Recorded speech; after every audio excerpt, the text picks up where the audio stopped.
Hi everybody, I'm Greg Fishel and welcome to bonus weather video number 1 for this week, and I've entitled this Burn Baby Burn Even When It's Cool.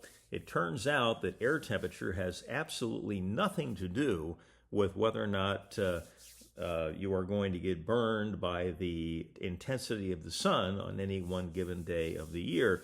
And so I thought it might be interesting to look at when the sun elevation angles, in other words, how high above the horizon the sun gets on a given day, when they're equal and what the normal high temperatures are for those dates.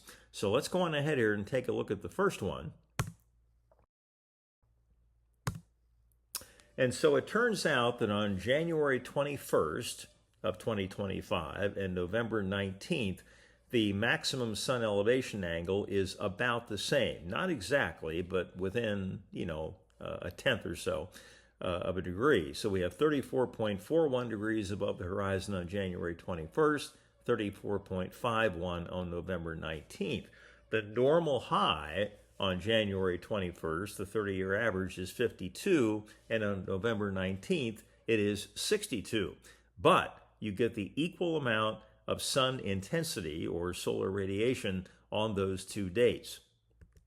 Now we move ahead to February 21st and October 19th, when the elevation angles at the highest point are about the same, and the difference in the normal high temperature gets bigger, from 57 in February to 72 in October. Then we move to March 21st and September 21st, basically the first days of spring and fall, and the solar elevation angles again about the same. But now the difference in high temperature is 16 degrees from 65 to 81. But again, the same amount, same intensity of solar radiation on those two dates. And then April 21st and August 20th, again, the elevation angles about the same.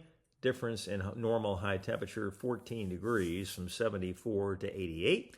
And finally, from May 21st to July 21st, again, the elevation angles above the horizon, very similar, but a 10-degree difference in the normal high. So why is this, or why do we have this temperature discrepancy, even though the intensity of the solar radiation is the same? Well, it turns out that if you think about it, on December 21st, the sun is at its weakest point, and there's still more radiation leaving the Earth than there is coming in until about the middle of January. And so that it's only at that date or that point in time that the normal high temperature begins to increase. So on the early dates, like January 21st, February 21st, March 21st, we're coming out of the coldest part of the year. Whereas if you look at the later dates, like November and October and September, we're coming out of the hottest parts of the year, okay? So it's like the cold has a head start on the early dates and the warm has a head start on the later dates. And so that explains why the normal high temperatures are higher later in the year than they are earlier in the year, even though the sun elevation angle is exactly the same on those two corresponding dates. But don't be misled. It can be 60 degrees and sunny on March 21st and 90 degrees and sunny on September 21st, a 30-degree difference in air temperature, but you are going to get sunburned exactly the same amount because the intensity of the solar radiation is exactly the same because the sun elevation angle is exactly the same. So the main point here is temperature has nothing to do with it. It's all about how direct those solar rays are. Okay, I hope you found that interesting. That's bonus weather video number 1 for this week.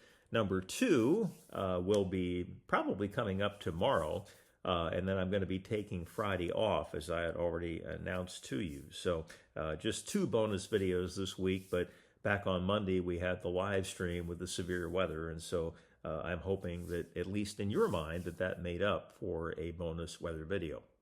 Okay, that's it for now. You all have a wonderful day, and we'll talk to you soon. See you later.